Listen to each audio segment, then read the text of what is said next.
أعوذ بالله من الشيطان الرجيم. بسم الله الرحمن الرحيم.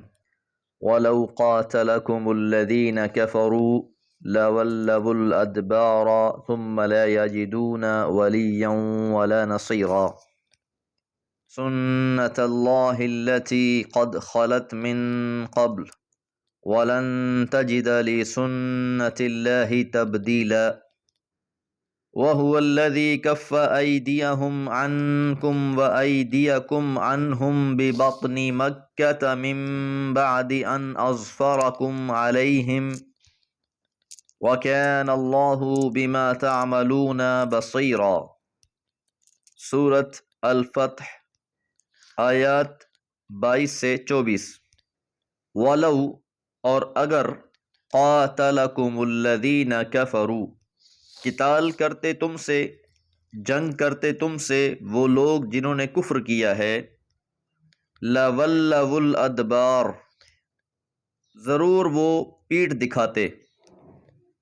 اہل ایمان کو تسلی اور قریش کو تنبیہ کی جا رہی ہے کہ اللہ تعالیٰ نے ہی حدیبیہ کے موقع پر تمہیں جنگ کی اجازت نہ دی، بلکہ معاملات صلح سے حل کرا دیے۔ لیکن اگر جنگ ہو بھی جاتی تو اس کا نتیجہ یہی ہونا تھا کہ کافر ہی پیٹھ دکھاتے، وہی بھاگ جاتے۔ مسلمانوں کے جنگ میں شکست کا کوئی اندیشہ نہ تھا، بلکہ کافر حریف ہی پیٹھ دکھاتے۔ ثم پھر لا یجدون وہ نہ پاتے ولیا کوئی کارساز، ولا نصیرا اور نہ ہی کوئی مددگار۔ کہ ان کفار کی پٹائی تو ایسی ہونی تھی کہ نہ ان کا کوئی کارساز ہوتا جو ان کو سہارا دیتا، اور نہ ہی کوئی مددگار ہوتا۔ اگرچہ صلح حدیبیہ کے بعد یہ مغرور ہوئے پھرتے تھے کہ ہم نے اپنی منچاہی شرائط پر صلح کی ہے، اور جیسا کہ ہم نے جانا اہل ایمان بھی اس صلح پہ افسردہ تھے، لیکن اللہ تعالیٰ نے اسے فتح مبین قرار دیا، اور یہاں یہ بات بھی واضح کر دی اگر نوبت جنگ تک جاتی تو پیٹھ دکھانے والے کافر ہی ہوتے۔ سنت اللہ اللہ کی ٹھہرائی ہوئی سنت ہے، التی قد خلت من قبل جو پہلے سے چلی آ رہی ہے۔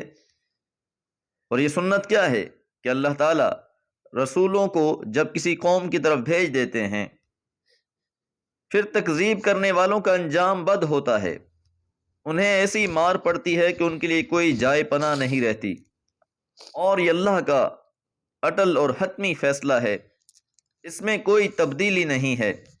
تو قریش مکہ کو یہ بھی تنبیہ ہے، وَلَن تَجِدَ اور آپ ہرگز نہ پائیں گے، لِسُنَّتِ اللَّهِ اللہ کی سنت میں تبدیلا کوئی تبدیلی۔ اللہ کا قانون وہی ہے کہ اگر آپ کی قوم والے بھی، اہل مکہ بھی آپ کی بات کو تسلیم نہیں کریں گے تو ان کا انجام بھی ویسا ہی ہوگا جیسا کہ بہت سی قوموں کا ہو چکا ہے، جن کا تذکرہ قرآن مجید میں تفصیل کے ساتھ کیا گیا ہے۔ وَهُوَ الَّذِي وہ اللہ ہی تو ہے جس نے کف روک دیا، ایدیہم ان کے ہاتھوں کو، عنکم تم سے، وَأَيْدِيَكُمْ اور تمہارے ہاتھوں کو، عنہم ان سے، کہ یہ تدبیر اللہ ہی کی تھی۔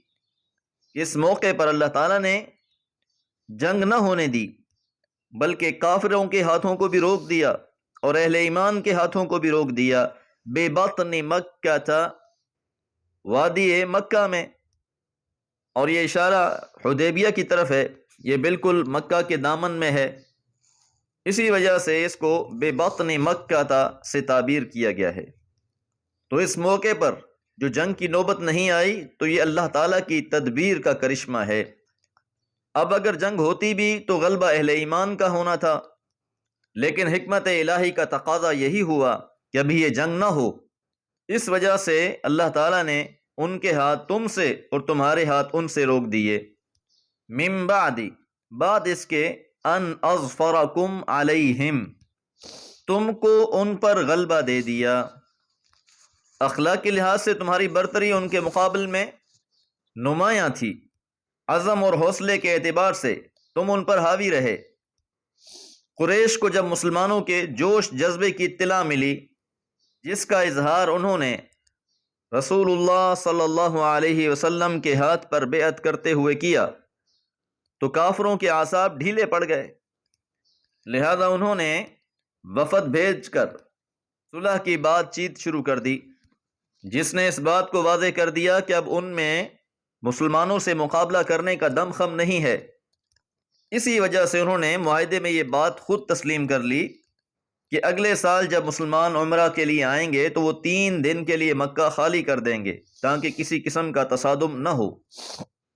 وَكَانَ اللَّهُ بِمَا تَعْمَلُونَ، اور جو بھی تم عمل کر رہے تھے اللہ تعالی بصیرا، دیکھ رہا تھا۔ تو یہ سارے کا سارا معاملہ اللہ کی نگرانی میں ہوا، اللہ تعالیٰ کی رضا اور مشیت کے تحت ہوا، اور پھر مکہ کا بغیر لڑائی کے فتح ہو جانا وہ بھی اسی صلح کے ثمرات میں سے تھا۔ تو یاد رہے کہ ہر معاملے میں تدبیر اللہ کی ہوتی ہے، اور پیغمبر علیہ الصلوۃ والسلام کی یہ دعا، یا حی یا قیوم برحمتک استغیث، کہ اے حی و قیوم میں تیری رحمت سے استغاثہ کرتا ہوں، اصلح لی شانی کلہ، کہ تو میرے تمام معاملات کو ٹھیک کر دے، ولا تکلنی الی نفسی طرفۃ عین، اور تو مجھے میرے نفس کے حوالے نہ کر پلک جھپکنے کی دیر تک بھی۔ طرفۃ عین پلک جھپکنے کو کہتے ہیں، کہ اتنے ٹائم کے لیے بھی مجھے میرے نفس کے حوالے نہ کر۔ لا تکل سے ہی لفظ الوکیل ہے جو اللہ کی صفات میں سے ہے، تو اپنے تمام کے تمام معاملات اللہ کے سپرد کرنے کے لیے یہ بہترین دعا ہے۔ یا حی یا قیوم برحمتک استغیث اصلح لی شأنی کلہ ولا تکلنی الی نفسی طرفۃ عین، آمین یا رب العالمین۔